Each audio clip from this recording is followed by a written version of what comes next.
بیٹا اچھا کل آپ نے اپنے باپ کو لے کر کے آنا ہے, کل آپ نے اپنے ابو جی کو لے کر کے آنا ہے. بیٹی گھر میں جاتی ہے, جا کر کہتی ابو جی آپ کو میرے استاد نے بلایا ہے, آپ کو میرے ٹیچر نے بلایا ہے, آپ سے کوئی بات کرنی ہے, آپ سے ملاقات کرنی ہے. جب وہ بچی گھر پہنچی اپنے باپ کو بلا کر کے اسکول میں آئی ہے اور باپ کو استاد کہتا بیٹھیے گا ذرا, ایک آپ سے سوال کرنا چاہتا ہوں. یہ بچی کہتی ہے کہ میں نے صحابیہ بننا ہے. کوئی صحابیہ کی شان عام ہوا کرتی ہے. صحابیہ تو اسے کہتے ہیں جس نے رسول کائنات کا چہرہ پر انوار دیکھا ہو, جس نے آپ سے ملاقات کی ہو, ایمان کی حالت میں ساری زندگی گزاری ہو. یہ بچی کہتی ہے میں نے صحابیہ بننا ہے. جو باپ نے جواب دیا اگر ہم بھی یہ جواب دیں ہماری زندگی بدل سکتی ہے, ہماری نوجوان نسل بدل سکتی ہے. پھر ہماری نوجوان نسل کہے گی میں نے رسول کائنات صلی اللہ علیہ وسلم کو کاپی کرنا ہے. باپ کہنے لگا ٹیچر جی مجھے بھی پتا ہے یہ میری بیٹی صحابیہ نہیں بن سکتی. میں نے کہا میں اس کے دل کے اندر صحابہ کرام کی محبت کو اس طرح پرست کر دوں. مجھے پتا ہے یہ صحابیہ نہیں بن سکتی لیکن صحابہ کی غلام تو بن سکتی ہے.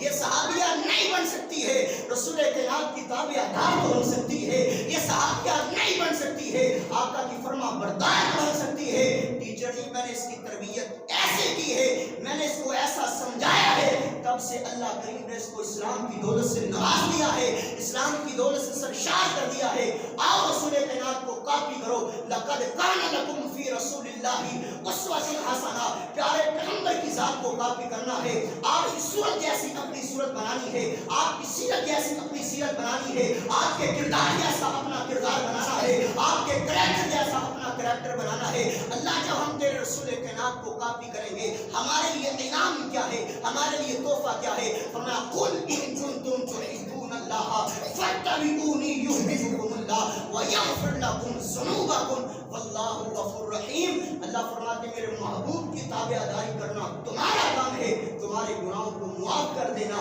عرش والے خدا کا کام ہے. اللہ تم سے محبت بھی کرے گا, پیار بھی کرے گا. آج عزم کر کے جاؤ انشاءاللہ. اگر آپ پورے جلسے کے اندر سے یہ جو میں نے آپ کو سبق سنایا ہے اسی بات پر بھی عمل کر لو, یقین جانیے ہمارا پروگرام کروانے کا فائدہ ہو جائے گا. حاجی دین صاحب قاری منیر بٹو صاحب کا پروگرام بنانے کا انشاءاللہ فائدہ ہو جائے گا. عزم کر کے جاؤ رسول کائنات کی ذات کو, آپ کی بات کو ہم نے انشاءاللہ کاپی کرنا ہے.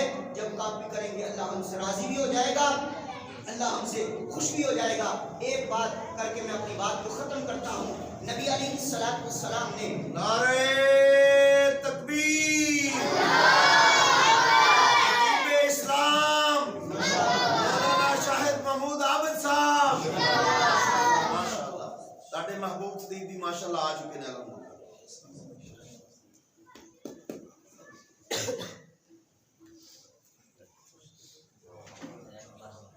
اہلاً و سہلاً مرحبا.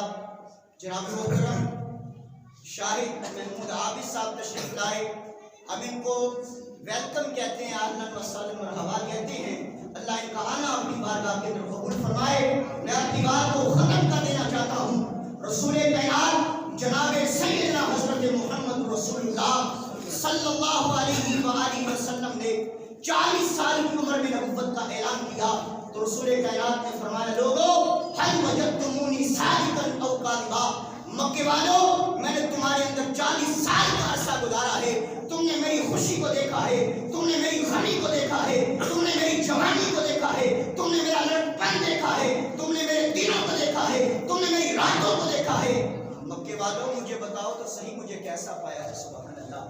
مکے والے کہنے لگے محبوب آپ کو صادق پایا ہے, محبوب آپ کو امین پایا ہے. علماء کی موجودگی کے اندر ایک نقطہ بیان کر دینا چاہتا ہوں. اگر مکے والے یہ بات کہتے محبوب آپ کو صدیق پایا ہے, صدیق کا معنی بھی سچا ہوتا ہے, لیکن مکے والوں نے مبالغے کا صیغہ بولا ہے, کہتے محبوب آپ کو صادق پایا ہے, محبوب آپ سے بڑھ کر کے سچا ہماری آنکھوں نے دوسرا دیکھا ہی نہیں. اب ان کی سیرت کو سنا ہے, اب ان کی شان کو سنا ہے, آج کے بعد یہ عزم کر کے جاؤ. رسول کائنات فرماتے جو شخص مجھے اپنی زبان کو شرم گاہ کی گارنٹی دے دے, میں محمد صلی اللہ علیہ وسلم اس کو جنت کی گارنٹی دے دیتا ہوں. یہ زبان ہی بد اخلاقی کی علامت ہے, اسی زبان سے ہی گالی گلوچ ہے, اسی زبان سے ہی غیبت ہے، اسی زبان سے ہی چغلی ہے۔ آج کے بعد یہ عزم کر کے جاؤ، انشاءاللہ ہم نے اپنی زبان کی حفاظت کرنی ہے نا انشاءاللہ۔ نبی پاک کے پاس صحابہ کرام ہیں، اللہ کے رسول شیطان بڑا تنگ کرتا ہے، اگر آپ ہمیں اجازت دیں کہ ہم شیطان کو گالی دے لیں، رسول کائنات کی بات سنیے گا، آقا نے کیا فرما دے لو؟ نہیں، آقا فرماتے لا تسبوا الشیطان، میں محمد تمہیں شیطان کو بھی گالی دینے کی اجازت نہیں دیتا۔ اب آپ مجھے بتاؤ، جو نبی شیطان کو گالی دینے کی اجازت نہ دے، وہ نبی ایک مسلمان کو دوسرے مسلمان بھائی کو گالی دینے کی اجازت دے گا؟ آج گالی عام ہے، گالی کو گناہ نہیں سمجھا جاتا، حالانکہ گالی دینا فسق ہے۔ لعنت اللہ علی الفاسقین والفاسقین اللہ رب العالمین۔ آج یہ عزم کر کے جائیں، اس کا ارادہ کر کے جائیں، انشاءاللہ ہم نے اس زبان سے خیرات جملے نکالنے ہیں، اچھے جملے نکالنے ہیں، زبان کو غیبت سے پاک کرنا ہے، چغلی سے پاک کرنا ہے، اور ایسی بیماریوں سے پاک کرنا ہے جو آپس میں کی ترقی کرتی ہیں۔ لا يدخلون الجنة آقا فرماتے ہیں جنت میں داخل ہو جاتا ہے جو گیتا نہیں کرتا ہے، لڑائی کرتا ہے، جھگڑا کرتا ہے، زبان کی وجہ سے آؤ اس بات کا عزم کر کے رہا ہے، اس کا قرار کے آؤ، اگر اپنے رسول کائنات صلی اللہ علیہ وسلم کو اپنا آئیڈیل ماننا ہے، تسلیم کیا ہے، انشاءاللہ ہم رسول کائنات کی ایک بات پر عمل کریں گے۔ آج حقوق آپ کے سامنے میں نے رکھے تھے، اس میں سے ابھی ایک بھی بیان نہ ہو سکا، اللہ نے پھر کبھی موقع دیا، لیکن آپ کی یاد دہانی کے لیے ہمارے بچوں کو، نوجوانوں کو پتہ ہونا چاہیے امت پر، ہمارے پر نبی پاک کے 8 حقوق ہیں، کون کون سے ہیں، یاد دہانی کر لیں اور میری بات ختم ہے۔ پہلا حق امت پر نبی علیہ السلام کا یہ ہے کہ نبی پاک کو اللہ کا رسول اور اس کا بندہ تسلیم کرنا۔ دوسرا حق ہمارے پر نبی پاک کا یہ ہے کہ رسول کائنات کی عزت، تعظیم، توقیر، ادب، احترام کرنا۔ تیسرا حق ہمارے پر نبی پاک کا یہ ہے کہ رسول کائنات کو اپنا اسوہ حسنہ، آئیڈیل تسلیم کرنا۔ چوتھا حق ہمارے پر نبی علیہ السلام کا یہ ہے کہ رسول کائنات سے ساری دنیا سے بڑھ کر سچی اور پکی محبت کرنا۔ پانچواں حق ہمارے پر یہ ہے قرآن اور حدیث پر عمل کرنا۔ چھٹا حق ہمارے پر یہ ہے کہ جب آپس میں اختلاف ہو جائے تو رسول کائنات کو فیصل تسلیم کرنا ہے۔ ساتواں حق یہ ہے کہ نبی علیہ السلام پر کثرت کے ساتھ درود پاک پڑھنا ہے۔ اور آٹھواں حق ہمارے پر یہ ہے کہ نبی پاک کی اطاعت گزاری، فرما برداری کریں گے۔ جب ہم پیارے پیغمبر کے حقوق کو ادا کریں گے، آج بیٹا اپنے باپ کے حقوق کو تو ادا کرتا ہے، باپ اولاد کے حقوق کو تو ادا کرتا ہے، لیکن شاید جو نبی ہمارے لیے کہتا رہا رب امتی رب امتی، اللہ میری امت کو بچا لینا، یہ امت اپنے آقا کے حقوق کو بھول چکی ہے۔ اللہ ہمیں یاد کرنے کی، اس کو اپنانے کی، ادا کرنے کی توفیق عطا فرمائے۔ جب ادا کریں گے ملے گا کیا؟ اللہ فرماتے میرے بندے تیرے سے محبت بھی کروں گا، تیرے گناہوں کو معاف کر دوں گا۔ وآخر دعوانا